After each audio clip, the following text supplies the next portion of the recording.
Lights, boom, just like that. How's everybody doing? Am I loud? I feel like I'm loud. I'm always loud. My wife's like, you talk loud all the time. Now I got a mic on. Here we go.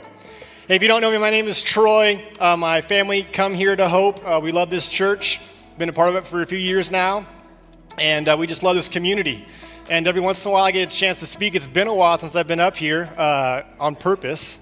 But first off, since Angel gave me a hard time, I'm going to give him a hard time now, especially since he just walked back in the room. So if you guys do me a big favor, though, before I give him a hard time, we got to give, she's not in here, but we got to give Debbie, our children's director, a round of applause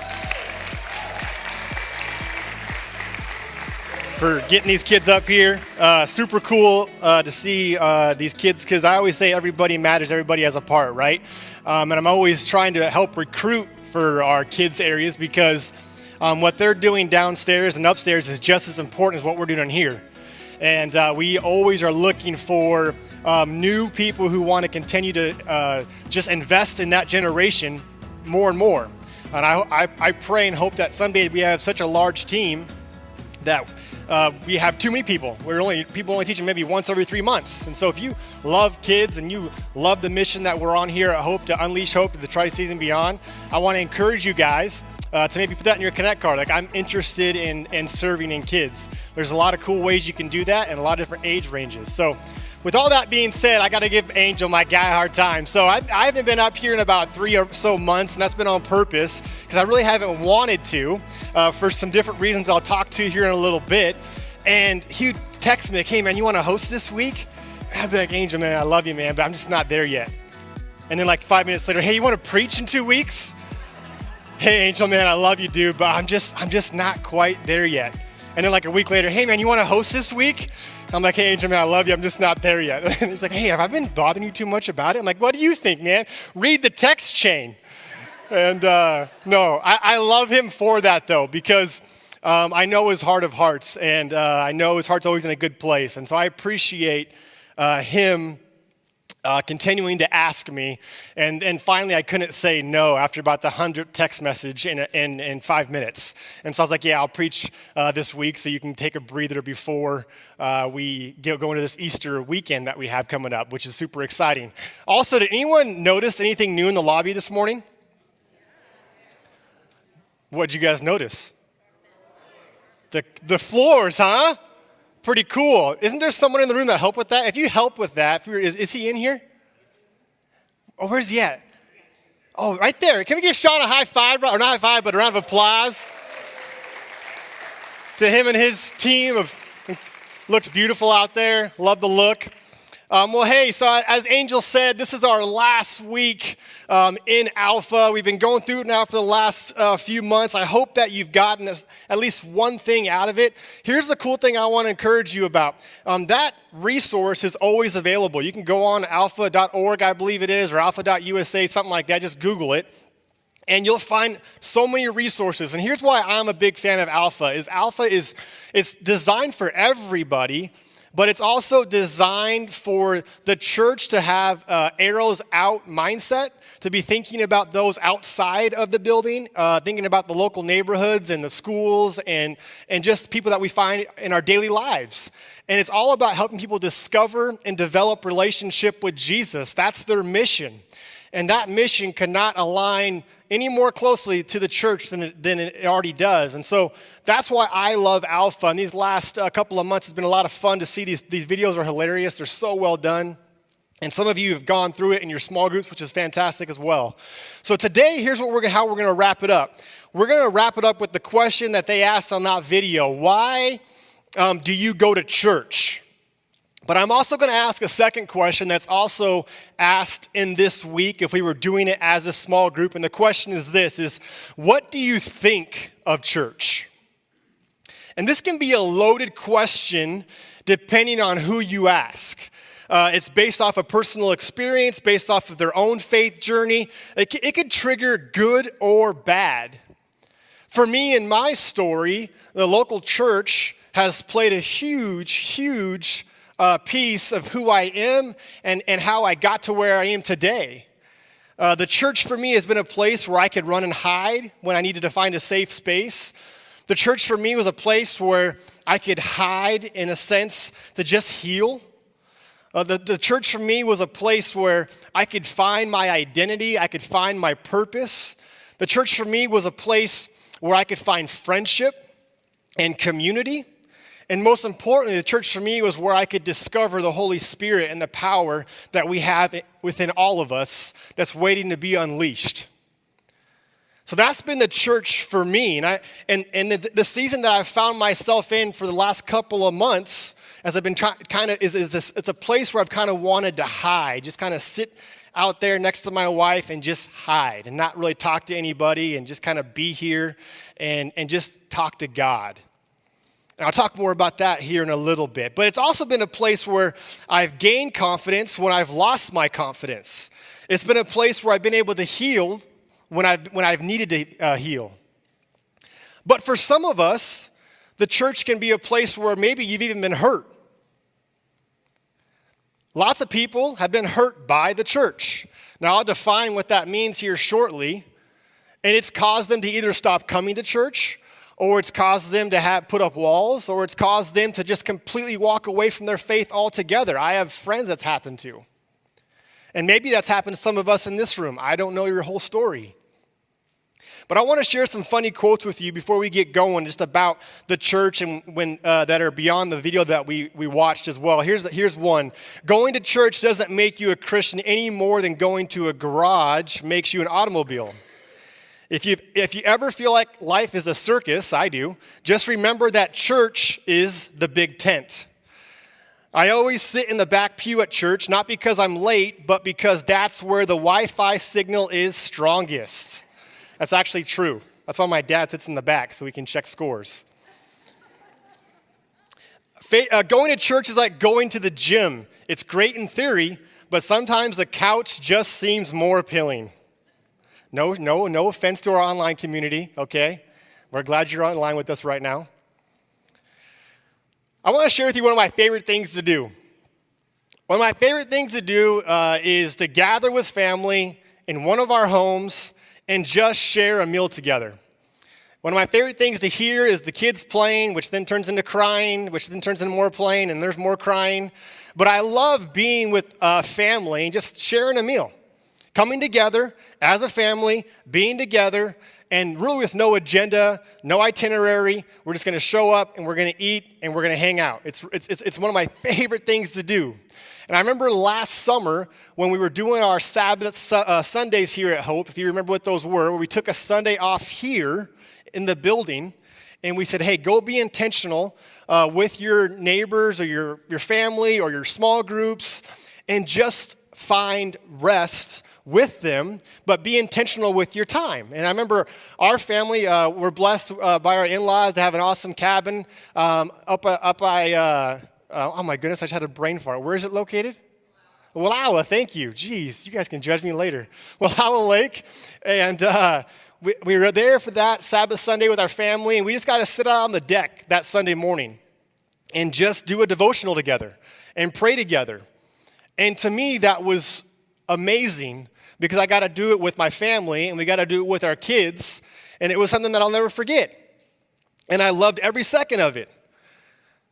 And I want to transition to the Bible now and just talk a little bit about what does the church, where is the church in the Bible? Because it wasn't like Jesus sat down in one of the Gospels and said, all right, here's what the church is, A, B, C, and D. He didn't do that at all. In the New Testament, there's actually 100 images of the church that Jesus talked about and that others talked about throughout the entire New Testament. That could be a series of its own. We won't get into all 100 of them today because we don't have time.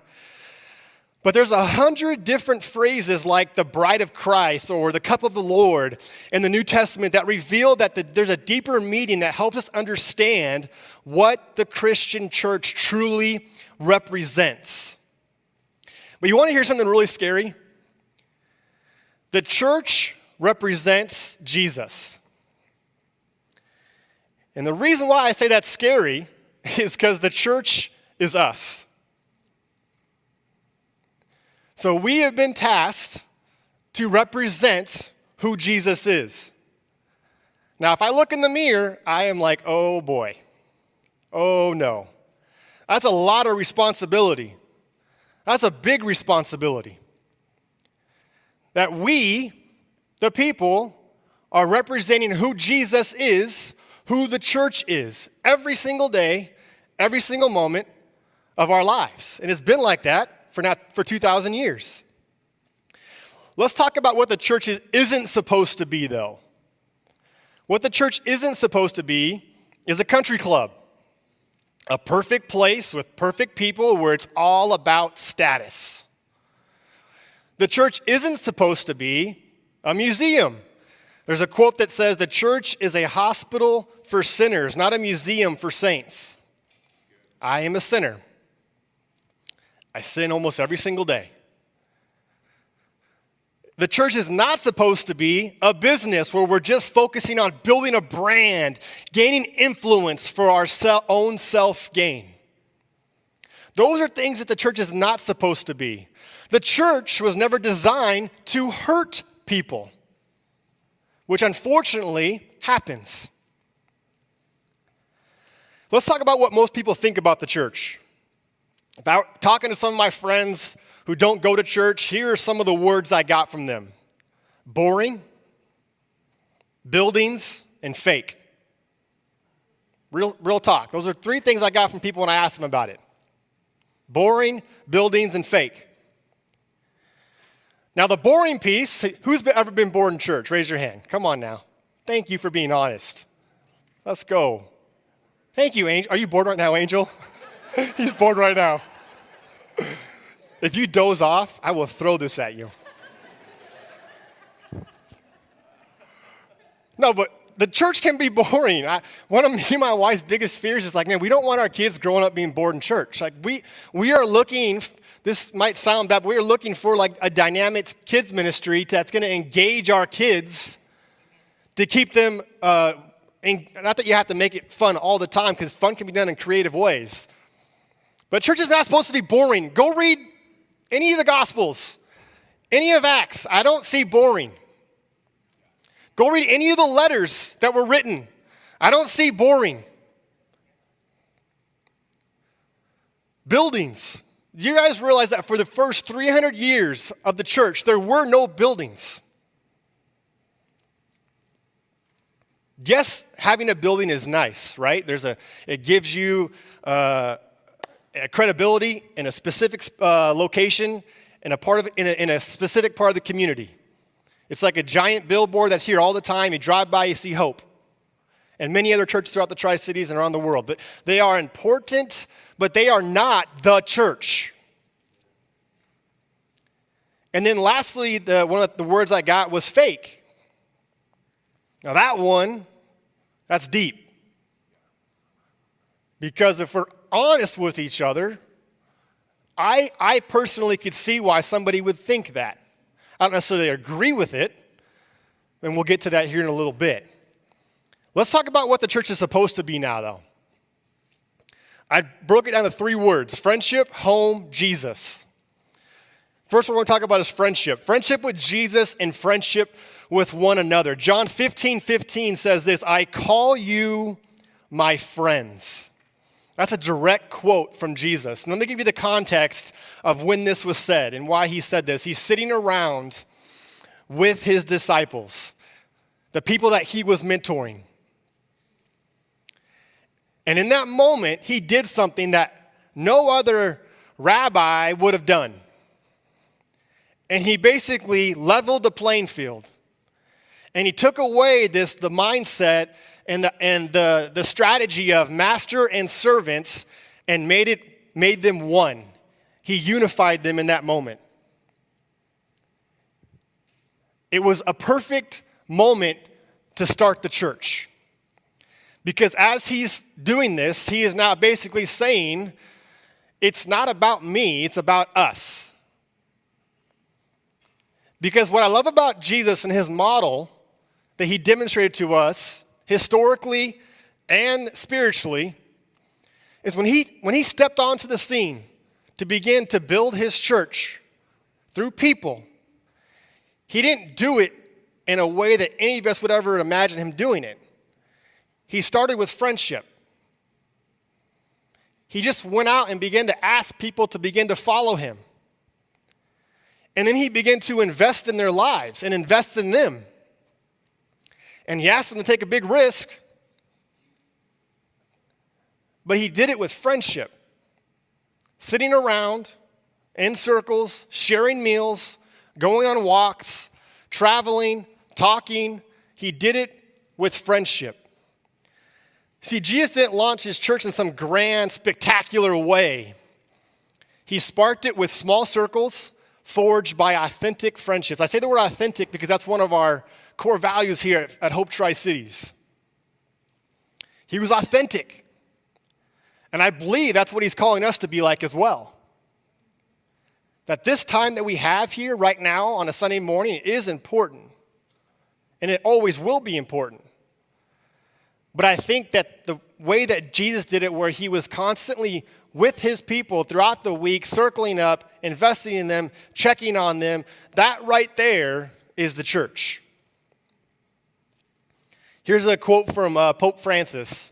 He says this: "Being a Christian means belonging to the church." Let me define what that means. Christianity is not merely a set of beliefs or personal convictions. It's also about belonging to a larger community of faith. There's a guy that I follow named John Gordon. I love him. He's written many books. He's one of my favorite voices out there. He got an incredible mindset. I love everything that he's about. And he always celebrates Palm Sunday because that was a day that he got baptized. And that changed his family.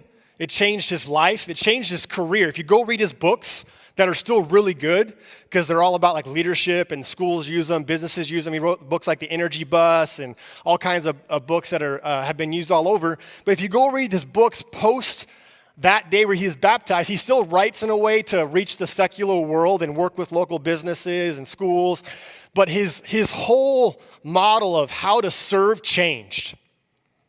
His whole model of what it meant to love and to care for people changed.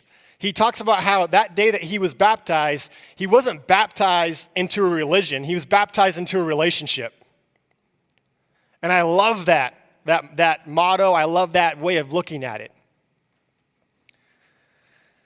You see, when we walk alongside each other, other believers, supporting and encouraging one another, what happens is we seek to live out our faith in the world. Hebrews 10:25 says it this way: "Let us not give up meeting together, as some are in the habit of doing, but let us encourage one another." So I want to shout out two people in here today, and I prompted them on this so they wouldn't be like, "Man, why'd you do that to me?" But they're two people who you guys most likely know. They're Ron and Larry. Where are you guys at? Raise your hands. One of them's bald like me, that Angel's making fun of. Can you believe that? We'll get him after service. Don't worry, Ron. We're going to meet him in the parking lot. We know where he lives. And then Larry, he's going to pull my chin hair. Those two have been incredible to me, especially over the last couple of months, just checking in with me, texting with me. They've been super encouraging to me. Two guys who have two of their own incredible stories that are totally different stories, but one thing unites them, and that's Jesus. And what unites them, too, is watching them do life together. As they're in a small group here at Hope together, and they're always doing things and helping each other out. And then now they're doing that. They've done that with me even, where they've checked in with me, and they've all just being super kind. And to me, that's the perfect representation of what the church really is. It's fun to see them here on a Sunday morning, but what's cooler is on a Tuesday afternoon, just grabbing a cup of coffee or just getting that text message from the, "Hey, how you doing?" Or, "Hey, what's new? What's next?" Or, "Hey, what's going on?" That kind of stuff. And so I'm super thankful how they demonstrate what it means to be the church. And I know there's a lot of us in this room that do that, but like I said, I don't have enough time to shout out every single person. The next thing I want to say is church is home. You see, in the Old Testament, The church was a physical temple. It was God's home. But then fast forward to the New Testament, it's no longer a physical building. It's a building made up of people. See, Paul says it this way in Ephesians chapter 2, verses 21 and 22. A holy temple, you two are being built together to become a dwelling in which God lives by. Then Jesus says this, which is a very famous one you've heard many times possibly. He says, where two or three are gathered in his name, there I am in the middle, in the midst. See, I hope you're getting this theme now as we're getting ready to go a little bit deeper into this, is that the world will see Jesus through you. The world is going to see the church through you. So I coach baseball at Chiawana High School, and I've been coaching there for a long time now. And there are some years where we have just a strong team, and we can go and compete. And there are some years where we just got to scrap. And because playing teams like Kamaikan and Kennewick and Richland, those boys, they're just loaded every single year. And yesterday, our JV team played against Kamaikan, and we lost 16-1 and 10-0. That's a baseball score, people. It wasn't football. And it was a rough day. And it was a beautiful day, but it was a rough day. And I remember talking to the guys after the game, and one of our core values for Chiawana baseball, one of them is energy. And we're always telling them, hey, our energy is not defined by our circumstance. Our energy has to be high no matter what. No matter what the scoreboard says, no matter how much playing time you're getting, no matter how good of a game you're having or good of a season you're having, your energy has to be high. It can't change just because all of a sudden it's 16-1. So we're always on our guys, like, hey, if you're gonna have high energy in that first inning when it's 0-0, you better have the same energy in the fourth inning when it's 14-1, and you're like, oh boy, can we get an out? And I bring that up because as Christians, I think we are really good at showing Jesus when things are going well. I can post the most encouraging videos and share and be vulnerable and challenge and, hey, say step in the growth into this and that and whatever else. But what about things when things aren't going so well? And I just went through a season of life where I made a job change. I took a risk going into a whole new world that I'd never really been a part of, but always just felt like, man, I'd love to try that maybe. And for many different layers that I can lay out at a different time, it just wasn't the right fit and it didn't work out. And that was really humbling. And during that time, there was a guy that I became really close with. His name is Bento. I think you know Bento. Stud, right? Just stud, man of God. They go to New Vintage. And he was so encouraging to me throughout the whole process. I always talk about him with my wife. We're always texting. I had this thing where I'd text him a pickle and a cup of coffee every night, because that was like a joke that we had. And he would text me his Texas Roadhouse every Monday night because his wife always got him Texas Roadhouse. And he, to this day, still checks up on me. Hey, how you doing? And I love Bento because no matter what kind of how hard of a day we were having, or good or bad, he was the same.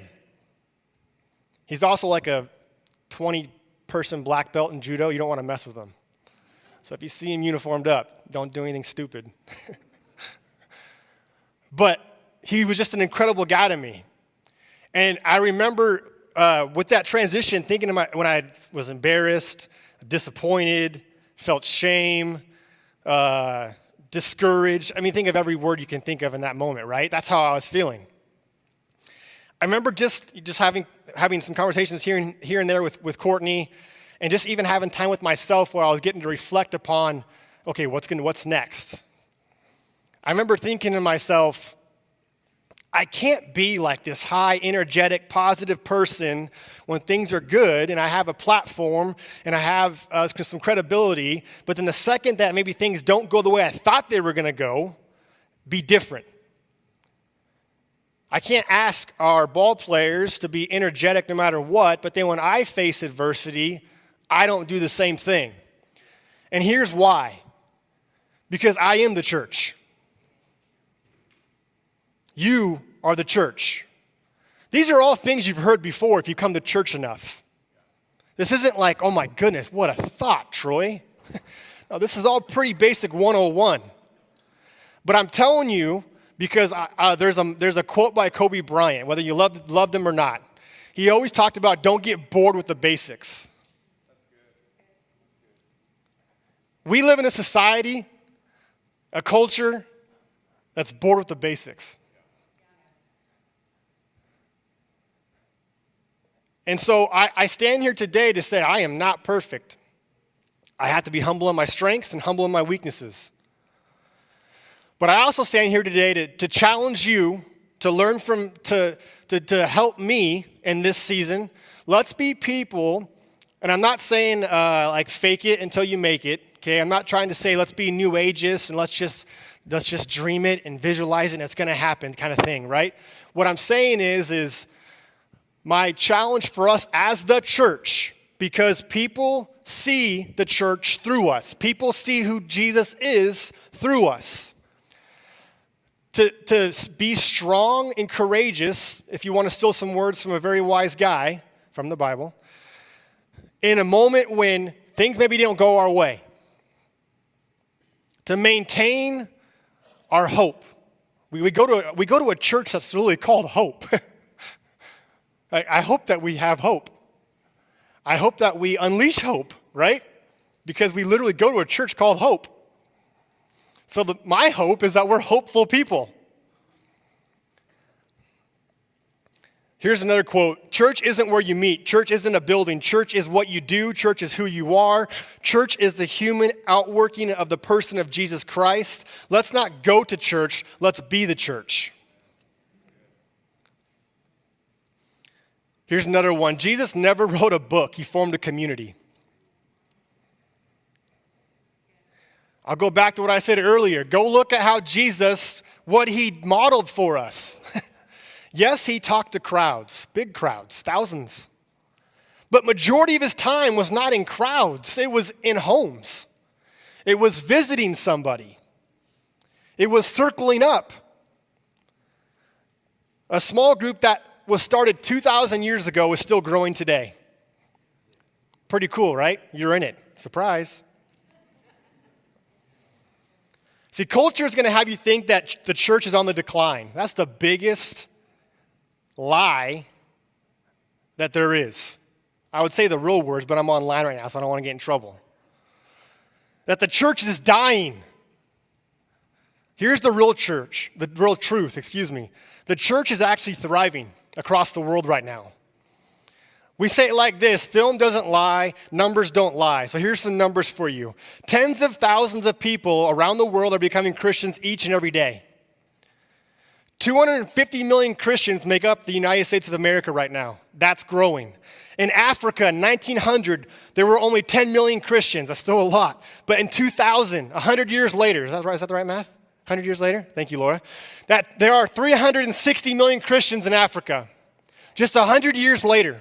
Thank you, Tuan, for being excited for the 300 million. There you go. In China, 1940, there were only 4 million. China today, 100 plus million Christians. China is on pace to become the largest Christian country in the world, and that's with persecution.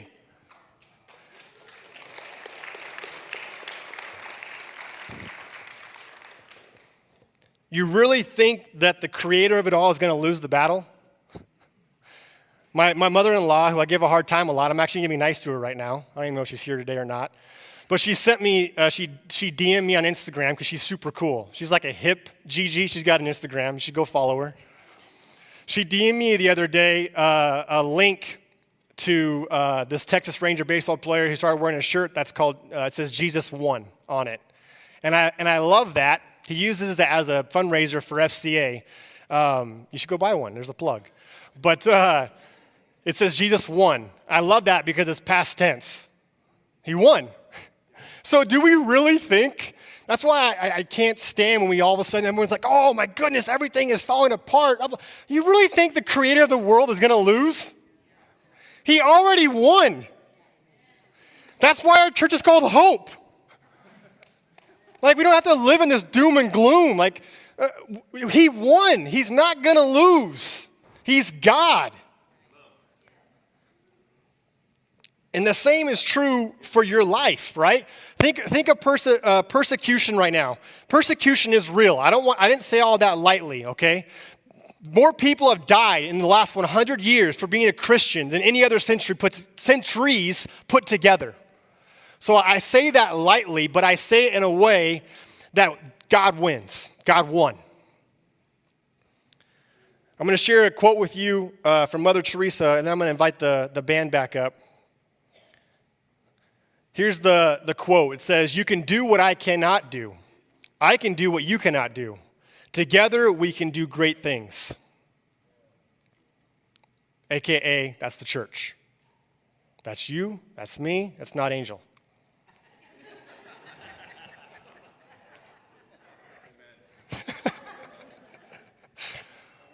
Oh, what's that? Does that mean I'm done? My alarm just went off. Palm Sunday. Let's talk about Palm Sunday. It's Palm Sunday, huh? How about those kids? Get up for those kids, huh? Being all brave. Being all brave on Palm Sunday.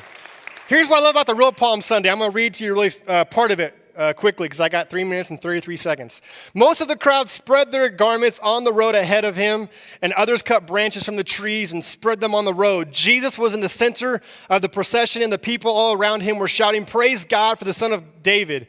Blessings on the one who comes in the name of the Lord. Praise God in the highest heaven."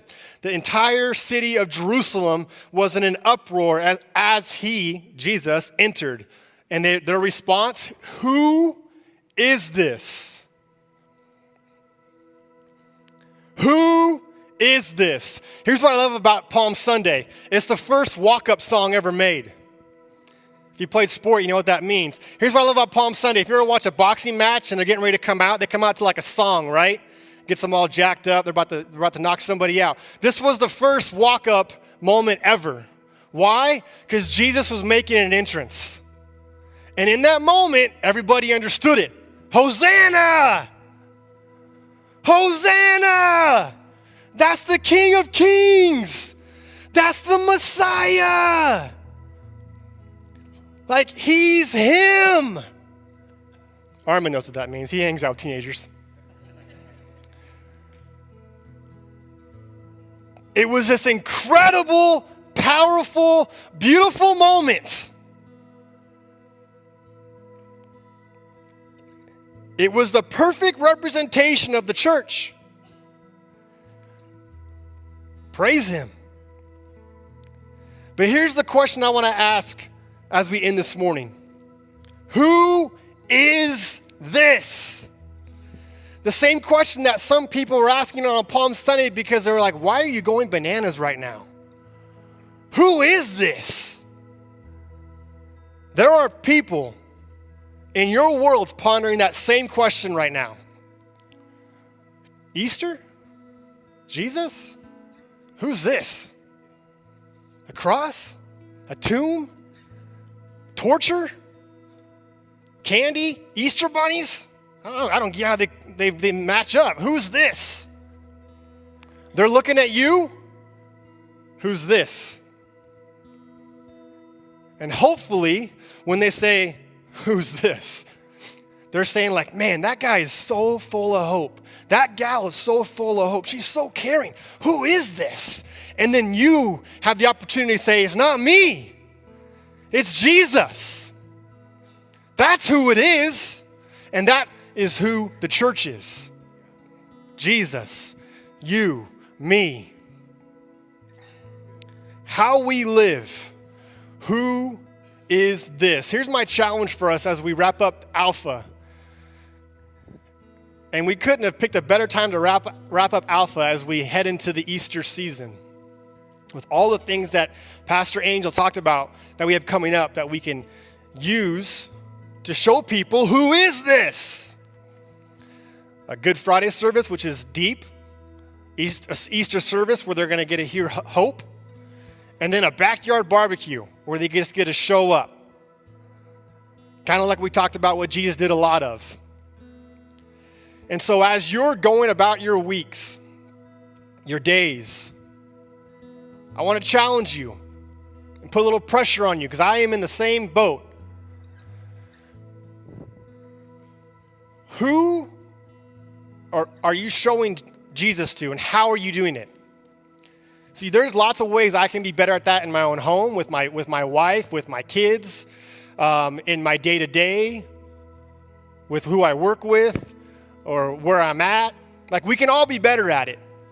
I just think it's important that we remember that we are the church, that we are representing who Jesus is and who people think Jesus is, who people think or what the church is. And I want to challenge you to take this platform that's been given to you called your life. You've been given 1,440 minutes every single day. My hope is that we can begin to show who Jesus is with as many of those minutes every single day as possible. Let me pray for you, and then we're going to worship. So Jesus, we just thank you, first and foremost, for how you showed us what it meant to be the church. You just showed up for people. I thank you for the responsibility that you've given us to be the church. And I pray that we don't take that lightly. And I pray that when we find ourselves in seasons of joy or seasons of discouragement, that we will still hold on to that hope that we have in you. And we will still demonstrate that hope with our lives, our words, and our actions. I pray right now, as people have their eyes closed, that you begin to put somebody on their mind, that they can think about inviting next week, and the week after, and the week after that, and they won't stop. I pray for that they can be that representation in their workplaces, their schools, their homes, their neighborhoods, the grocery store, wherever they find themselves. But I also pray right now for that person who's still trying to figure out, who is this? And God, I pray that they will begin to ponder who you are in a new way today. And they'll be brave enough to maybe ask somebody, who is this? Just like so many did on Palm Sunday. And God, more importantly, we thank you that you won. Amen.